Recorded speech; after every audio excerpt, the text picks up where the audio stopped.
guys can I say make some money? Yeah, I think it started. What is up, people? So today we are on our way to, should I say the location? Yeah, New York. We're on our way to New York, and it's how many hours drive? Now we got 6 hours. So 7 hours from West Virginia to New York. So we're going to record this podcast. I don't know how long it's going to be. I wouldn't say it's a podcast, but then it's like a short conversation that we'll be having. So yeah, without further ado, I'm here with my boy George, and you probably know me already because I'm one of the famous people in Ghana. So without further ado, George has been here for how many years? 18 years. Yeah. And I've been here for just some 2-3 weeks. But then we're going to see some of the things that I've learned so far. I've learned so many things. Like within 2 weeks, I've learned so many things, so many culture shocks, and I wonder how many things he has learned for the past 18 years, even for the past 15 years. So we're going to be asking him. So Mr. George, he's not yet a Mr., but then Mr. George. So what was the first thing like you experienced, like the first culture shock? Go ahead. Yeah, first culture shock. Yeah. That one thing I noticed is like Ghanaians take school like learning better than American kids. Yeah. But then you notice that when you come to America, it's not really all Americans. It's very diverse. So America is just not all just white people. It's the country's made in one diversity that makes this country. But you meet people that take serious stuff. Like most of the people that go to school seriously are immigrant descent. But the people that's already here, they don't know what they got till it's too late. And they complain when people come from a different country and take their job. Okay, but actually I think education in Ghana is very like difficult. No, getting to school in Ghana is very difficult. So compared to over here, you see getting to school is very easy. Like you can just so somebody come from Ghana to come to school here, stuff will be easy. Very easy. Very easy. Like Ghana, they force it upon you. Like when you come here, it's like it's good. Good. When you come from Ghana to here, it's like it's easy. Like you meet a lot of Europeans that from Germany and stuff like that. Like the schoolwork is very easy. But depending on what your major is, that's when it kind of kicks in. Because when I was in Ghana, we were having 9 subjects. Like from primary school at the age of 8, 9, 10, you're having 9 subjects in a day. So when I came in, we were having 5, 6. They were like, it's too much. I'm like, how? These things are normal in Ghana. Like, oh yeah, it's normal here. When you in middle school, high school, you take 8 classes. 8 classes. Okay. But when you get to college, it's like 4 to 5, whatever you want to make it, to be honest. And in Ghana, too, another thing is that they exaggerate so many things. Like, let's say medicine, law, these professional courses. It's very difficult to get in law. I can't believe in Ghana, there's only 1 law school. But then over here, they have about, I don't know if almost every university has a law school. Almost every university. Like so 300 law schools. Getting law in Ghana, you have to get 8 A's or like, you have to pass all your subjects before you get to law school. But you come here, a music student can even go to law school. It's very, very easy to go to law school here. So the education here is like very flexible. It's very easy for you to go to law school, medical school, and all these things. Another thing is that over here, when you're a dropout, it doesn't really matter. Like when you drop out of university, it's not that of a big deal. But in Ghana, when you don't go to high school or university, people don't respect you. No one respects you. But you come here, people are like, they dropped out of university to be full-time YouTubers, full-time TikTokers and stuff. But have you thought of that before, like dropping out along the Heck no. I'm African. Come on, man. You can't drop out. You go tell your parents I want to be a YouTuber, I'm slap you right in the face, man. They brought here because of the education. Education, you can't mess it up. Can't drop out, There's an opportunity like me right now. Charles see every day. I'm telling you, like when you come here and you school, when you go back to Ghana, you came to school in the US, even in Canada or even in South Africa, like the way people see you, that like you schooled in the US, because schooling here is very expensive and you get scholarships and stuff. But people think that once you school here, like you're on top and stuff. But over here, they don't really see school to be like a necessity. Like they believe in you can make it to outside school. So most people you meet them. It's more of if you can make it in the sports. The sports. Like sports is like the biggest thing in America. Sports. Yes. You make it like, I guess football, NFL, NBA, because you know there's money in it. So there's a lot of people trying. So they wouldn't waste their time. Like Ghana, when you want to be an actor, they'll force you to go to university, go and read some difficult course, journalism or something. Because they want the reputation. My son is studying this in Lagos. My son is studying Ghana. So another thing is is it the racial whatever? I didn't know that it was that of a big deal over here, like whites and blacks. I used to think like, let's say racism was going to be like, I'm not saying American is racist, but then I used to think that maybe racism is going to be like, oh, you're black, don't talk to me. This. But then the truth behind the scenes, like they don't let you know that we don't really like you. It's like you don't feel welcome here in the sense that people are going to smile at you, people are going to be nice at you, but then you feel like they're acting different towards you. I don't know if you guys explain it. In Ghana, when you meet a Northerner or you meet someone from Nigeria, the way you relate to them, that is the same thing you relate to here as a black person. You understand? So that's just by the way. But then racism is a very sensitive topic. I don't want them to come for me. Yeah. No, come for me. It's here, but people don't show it. People don't really show it. Yeah, but you can feel it. Like you know, feel like, as a black person, you can feel it. You can feel it. I'm the only black person in my class. There's this girl in Canada. I asked her. She was like, when she moved to Canada, first, she was very shy because she was the only black person in her class, and she feels like they didn't really like her. Is that something that we can use to? I think my power bank is here. Yeah. So another thing is over here, certain things aren't that of a big deal, like cars. What else? Yeah, cars in Ghana. When you have a car, it's a big when you buy a car in Ghana, it's a huge blessing. But over here, you can buy cars and pay monthly. Like yesterday, I was checking $300 a month, $250 a month. Over here, it's very easy to get the car. The process is that simple. But in Ghana, you have to struggle. License, you have to go and see someone. 3 months, go and come. Over here, it's very simple. Just walk into the office, take your exams, some few paperwork, and then you are good to go. Yeah. So that's it. And one thing in America big is credit. You gotta have credit to do anything. Okay, so to buy a car, if you want to buy a brand new car, they could look at the credit. The credit, yeah. If you want to buy a house, they look at the credit.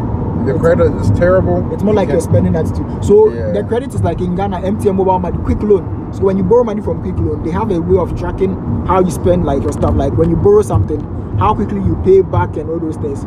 If it was Ghana, plenty people feel, because when you borrow in Ghana, you don't pay on time, you know. So over here it's credit. So they track. Yeah, if you don't pay on time, it will mess your credit. Yeah, it will affect. You can't do a lot of things because it's like you are not trustworthy. Yeah, like you don't pay things on time. Yes, that is it. Perfect. But it's a very smart move. Like it is. Because then it'll make you more like prepared to pay stuff on time. Yes, if you can be lazy. Very true. But then do you think that there's a substitute for credit card? Like let's say you have a messed up credit card, like is there something that is either you have your wife or somebody, you build her credit where you can buy stuff through her. Okay, so she will buy it again. Wow. So then once you mess your credit up, it's really hard to bring it up, to be honest. Okay. And also another thing is bullying. Like, did you experience bullying when you were in high school? Not high school, but when I first came from Ghana, it was bad. Like I could say every African kid that came to the US as like in the elementary, I think elementary and halfway through middle school, because bullying stopped through there. Because they expect Ghana or some part of Africa to be poor. Like, like the perception about Africans here is not good, like at all. Like when you ask the white people what they think about Africa, it's not good at all. So many things, they say so many things about Africa. It's like they don't really rate us. Yeah, that is the word. They don't really rate it. How the image of Africans showed here in America is like, send money to feed kids, send this. Like, come on now, there's poor people everywhere in the world. Exactly. America has a poor place. Europe has a poor place. Everywhere. You can't just say Africa is the poorest place. We have all the minerals. How can we be poor? And also those are people from Africa who come here. They also project Africa to be like damaged. Like let's say Jonas, like the videos they are making, posting Africans like people sleeping on the floor and all that. Even though he is trying to think like, he's projecting like the bad things happening in the country to help the government, you know, fix them and all that. In the long run, it's affecting us, because when you come here, people, you are from Africa, they are like Africa, like like Africa, like people sleep on the floor, people don't have food. When you are throwing your food away, they'll be like, kids in Africa don't have food to eat. Like, I mean, it makes no sense. It makes no sense over there. Then also the government in Ghana, like, you know, not in Ghana, but everywhere in Africa, like, you know, they come over here, like to the west and see how things is. But I understand sometimes it takes a long process to get stuff fixed. But at the same time, like, you can make laws and stuff like that. You can make laws, like, it's like going to see your friend's house and maybe he has this dinner table or he has this arrangement in his room. Normally you'll be inspired, or like you feel like, when I go back home, I'm also going to make a similar design or something. But they come here all the time for vacations, hospital, everything. So I don't know why they can't go back to, when they come back to Ghana, they are still like, they never get inspired, like and they have the power. Like a minister for health or something will come to America. He comes to see the way they are being treated in the hospitals. Like, even you came to my work. I went to the hospital and the way they were treating patients, I was like, how is this possible? Like, it was crazy. Like the medical field over here is serious, like very serious. They take good care of their patients, everything. Like, it's like they have so much love for their patients. In Ghana, I don't know, but I've never seen someone who's been through like a hospital, like at the age of 90 years, 80 years and has come back alive. Like, I barely see that. But over here, you can be sick, you are in your 90s, you go, you get your treatment and come back. In Ghana, they know that you are going to die, so they don't really pay much attention to you. And speaking of medical health, the security here is very serious. Like, security in America is crazy. Should I share my New York experience? Now, when I came here, I went to New York. Like, that was where I landed at first. And I made the biggest mistake ever. First day, imagine first day coming over here. So when I went to New York, I went to this place called Penn Station. It's like the largest train station. Biggest train station in New York. Biggest train station in New York. So it's like, let's say in Ghana doesn't have a train station. So let's say a mall in Ghana, like let's say West Coast Mall or Accra Mall or something. And when I went there, when I went to New York, I went to leave my luggage there. I'm going to Times Square. I'll be back. Like, I was going to, like I'm going to Rome and stuff. And I left my luggage at the train station with no one. I didn't ask anyone to check the luggage. Like, I just left it there. I went to where I was supposed to wait for my train, left the luggage there, and walked to Times Square. When I came back, there were about 8 policemen who had surrounded my bag with like my luggages with dogs sniffing the bag. Like, it was serious. And they were like, "Are you the owner of the bag?" Yes. And they were like, "We don't leave our luggages here. It's a very serious one. Do you have any ID on you?" And I searched my bag. I wasn't finding my passport. So I had a different passport. It doesn't have my visa in it. So they took a picture of the passport that we were going to make a report on it. And I was like, what is the big deal with leaving your luggage here? Because in Ghana, when you are in town, you can say, "Oh, madam, let me I say, "Oh, I'll be back very soon." But over here, I learned it's a very serious offense. Like, because they had 9/11. Yeah, like it's like a security threat because people can put bombs and stuff in their luggage. Right there. Yeah. So when you're coming here, don't come and be leaving your luggages here. That watch my bag, I'll be back 5 minutes. Nah, they'll think it's a plan or like they are trying. I didn't know it was that of a big deal. So when I texted my friends in America that this is what I did, they were like, "Ah!"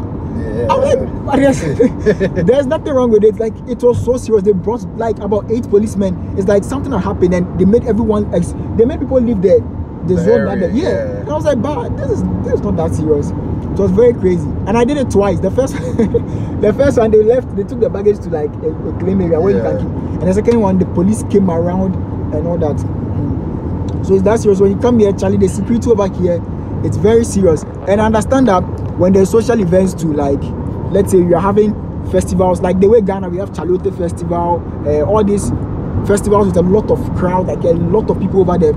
Over here, they can intentionally like make the network slow or something. They will block the a service. It wouldn't really flow, so you would hardly get like network when you're in that crowd because they think people can plan stuff. I don't know, and that shows that their security over here is very serious. Security over here is they are very proactive. Like, they think ahead that, oh, this could be a potential threat, and then they'll start working on it here. They'll block it.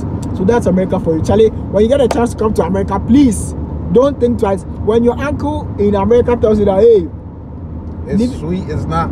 That's one thing I think Ghanaians' perspective. Like, I could come to America and it's a long process. It's not process, easy. Like, I'm here. I'm ready to work. You don't just pack your stuff and come here. It's like a process. Like, it took me so many years to get this one visa. Like, I went through so many processes, made so many mistakes that cost me like visa refusal. I was bound so many times, but I'll talk about it later. So when you come here, when you get a chance to come, this place is like when they exaggerate that, oh, America is difficult to live in. When your uncle tells you that living in America is very difficult, you can't survive, tell him to go and live in Ghana or Nigeria or the African country that you have. Tell him to go and live there for 30 minutes and you come and live here for 1 minute and you now do the comparison for yourself. Because certain things like basic amenities over here is very easy. Like in Ghana, when it's about to rain, then the lights will go off. Like automatically every light goes off. But here when it can rain, they could fix that problem. They could fix it easily. It's very easy. If you come to America, it rains. It rained in my house. The light never shut off. The wind can go crazy. Like summers, everything can happen, but then the lights will never go up. Like these things are it's just the government, really. They just, I don't know what kind of gameplay they're doing. You understand? Like, and when you speak and if you're youth and you speak about these things, they're like, oh, you don't respect other people. Oh, you can't. It's not about respect, but you gotta take care of the people. Exactly. And people will leave and never come back to the country to come help it. They are bringing the potentials. You like no person like in Ghana. The people who are like high, like they have the wisdom, they have the skills, they have the medical doctors. People who have the potential to be like big people in the country. They are all living to the US. They come to use their resources and their knowledge to help the US. That's what makes the United States. That's what makes the United States the greatest country, because people in Ghana, when they realize that no, I have the potential. Let me use myself as an example. Let's say I have the potential of speaking to people, I have the potential of writing books, doing all these things, and I live in Ghana. I'm like, the opportunity is not there, the platform is not there. I didn't get law in Ghana because I had a D7 in my commerce. Look at this. But I'm reading law in political science here. Like in Ghana, you can't read law with a B, even a B. It's not possible. But over here, people who read music in university go to law school. People can read any useless course, quote unquote, any useless course that we think, oh, this course doesn't matter. He changes his mind. Like he'll get to any law school that he wants. He'll just have to write the LSAT, pass and stuff. So these things are basic stuff. When you talk about these things in your youth, they are like you can't correct an older person, you can't talk about an older person and all that. But so far, me, I believe that so far as I voted for you, I have every right to tell you what you do. Yes. Because you're supposed to be for the people. You're supposed to be for the people. I don't like basic thing. I was like, if I was the president, the first thing I'll take a sheet of paper. I'll write all the things worrying the country. Let's say number 1, healthcare. Number 2, education. And then we'll tackle it. Let's say the first 6 months, we are focusing on education. So what is the problem in education? Schools, people in the villages don't get desks to sit on. Now we need carpenters to do check. And this, like, there are basic things. Basic things. I don't know why it's so hard to get stuff done. Sometimes they go for these things, like they go to the parliament, ask for the money and the funds to do these things. And then once they receive the money, I don't know what happens to them. How can you be Christian and you keep money? You understand? How can we be? How can Ghanaian be a Christian country and y'all taking money from your own people? You are robbing. It makes no sense. I mean, y'all want to praise the God so bad, but y'all doing bad to your own people. That's against him. And it makes no sense. I watched this video this morning. So this guy was like, the politicians in Ghana, when you steal money, what do you use the money for? Because we don't really see anything. Like we don't see them wearing. They got the kids abroad. That's what they send the money. And their kids are not on scholarship because when you're on scholarship, it's very difficult to get like a fully funded scholarship here, unless those top schools. But then when you are coming that, oh, I'll pay my thing, like it's very easy. When you, let me put it this way: when you want to go to Harvard, getting to Harvard is not difficult. But then when you want to go to Harvard with a scholarship from Harvard, it's very difficult because you are not the only person coming to Harvard without money. So they have to, let's say, they have 10 people who don't have money. They have to look to you guys who has the potential, like who will be a good investment, a good return to our investment. Yes. Yeah. But then the politicians and you'll be like, oh, I'll pay my $100,000 a year. I'll pay the $50,000 a year. So automatically, oh, we need the money. Let him come. So they come here, they have 4 kids, and politicians, they have a lot of kids too. They do. A lot, 15, 14. They are all their kids are in the US. Every politician. So much talent and so much talent in Ghana. But they don't get a chance. I said I went to a village one time in Ghana. The way the kids could play football, like professional football, like they were playing the ball proper. And I'm like, someone in Ghana will go and pay 20,000 cedis and they will create him the national football team, Black Stars. Ghana will go to World Cup and will not perform. He wasted another set of money. That is the system. And they get upset when these Ghanaians go play over abroad. Like the white man go come and take them away. Come and take them out. Because they see all the this potential. talent. Just set up a youth camp or something. Like, and you can analyze who's the best, who's not good. Who's not good or and something. You can start off at 10U all the way up to 20 under. Under 20 or something like. It's not all about money. There's people that need opportunities. I mean, I was thinking that if I was a politician and if I stole the money, I'm not going to spend it or I'm not going to use it for anything. I used to create job opportunities. Like, let's say I take $10 billion or $1 million. Ghana doesn't have $10 billion. If I stole that money, I'll open 10 companies in my constituency so that people will think that, oh, I'm actually working. And then when I start the company, I'll start paying you guys 5,000 cedis. But I'll tell you I'm taking tax. 1,000 cedis every month. Yeah. That way people will like it. You are stealing, but then it's like you are using your mind to beat them. These common things. Like US, they tax. Over here they tax everything. My paycheck, they tax about $900 out of my paycheck. A month, every 2 weeks. Every 2 weeks. But then you see the results. You see that they are constructing. Yeah, then they will give you the money back with tax. I wish I could film this road. Like there's no potholes, no potholes, like smooth. I think every month or every year or so they clear the road. They make it, they reconstruct it. You understand? By Ghana, by now, like they come up be shaking. See, so Charlie, it's not easy in Ghana. If you get a chance to come here, please don't think twice. If your uncle tells you that living here is difficult, I don't mind him, ignore him. Come here and get like Charlie. The education over here is very good. Because me in Ghana, I didn't have any hope. I was in Ghana so many years. I had a D7 in my commerce. I dropped out of UPSC because I couldn't pay $160. Can you imagine? I was my final year. Came to the US, Charlie, you get any program that the way they even treat you in the schools, and I'm like, hi. The time I visited my campus, this woman was so nice. Kara, all these people were so nice. I'm like, how come in Ghana the lectures are so mean to us, but you come here, they are like friendly. They're not getting paid. That's you understand? The thing. They get paid, but then it's like they are not passionate about the job. Like they are not passionate about the job they are doing. So Charlie, Ghana, it can be better, but it will take a very long time. Right now, everyone is leaving. You go to the embassy, the queue there is from like Circle to KJT. So many people. Hey, Charlie, it's not easy. So yeah, that's pretty much it. Yeah, basically. So if you are preparing to come to the US, Charlie, don't lose guard. Gather your documents, like make sure everything is intact and do it coded. Don't be telling people.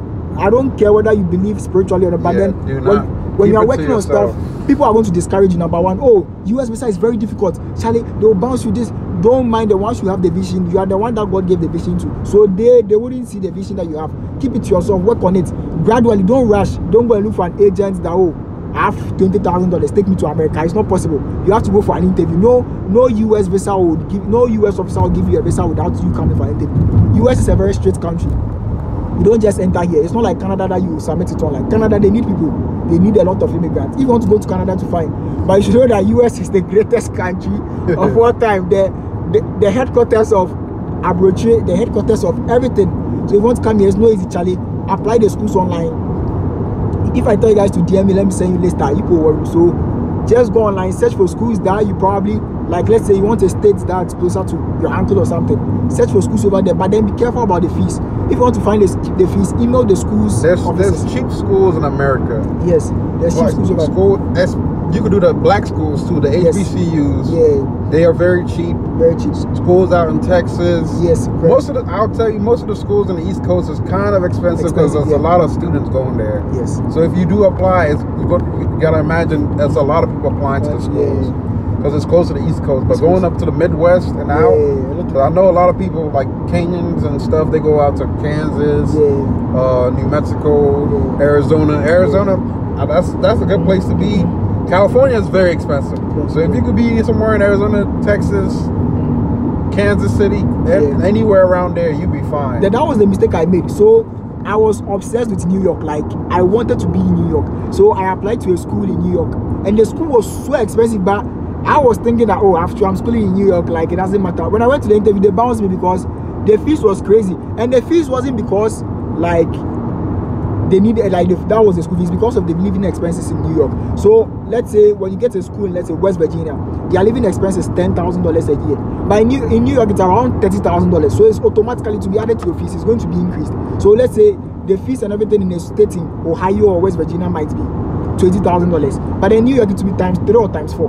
And most schools in New York hardly give scholarship because their campuses are small. They don't really need much people.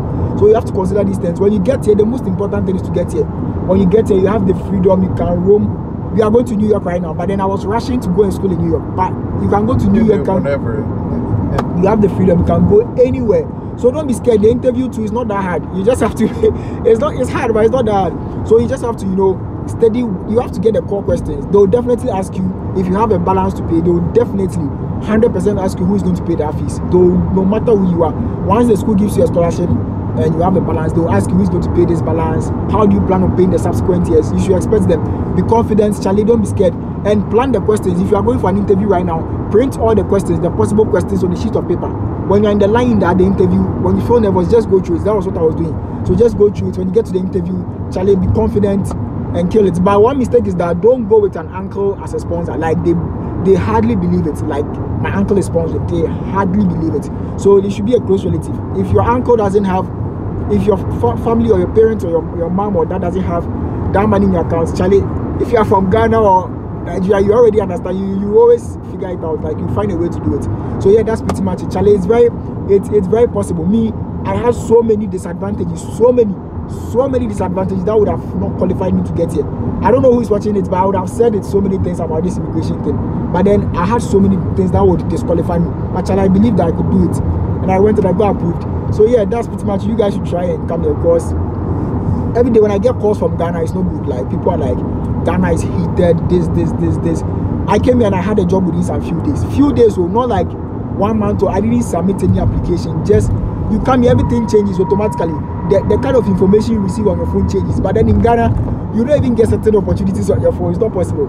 So when you come here, Charlie, it's worth it. Like the struggle. Right now, there are no appointment dates in Ghana. Like it's very difficult to get an appointment date. But yeah, Charlie, you don't have to give up. Like you have to still be on it. Find other options. If you travel to South Africa, if you travel to anywhere, Charlie, try and do it, because once you come here, you realize that like it was really worth it. Like it was really worth it. Okay. So yeah, Charlie, USD, like you have to come. Once you have the chance, you have to come. And if you have an uncle who is discouraging you, I said don't listen to them all. The uncles that are discouraging you, They don't want you to come up. They don't want you to come. The Bible says that a man's enemies shall be the members of his household. So your own household, they'll be your enemies. They'll be the ones discouraging you. That's what I'm saying. Keep it to yourself. Don't tell people. Don't tell anyone. Like, it should be between. Before you tell someone, ask yourself, will this person be able to help me get this visa? Like, if they can't help you, don't tell them. Keep it to yourself. Take things at a time. Give yourself, let's say, 1 year or 6 months. I'll study in the US. So the admissions open, the classes start in January or August. So say that for the next 6 months, I'm going to get my admission for the first 2 months. Apply to the schools. Apply to a lot of schools. Don't apply to one school. I applied to over 100 schools. So many schools, and I was getting a lot of bounces. At the same time, I was getting a lot of approvals too. So I applied to so many schools, and when the offers come,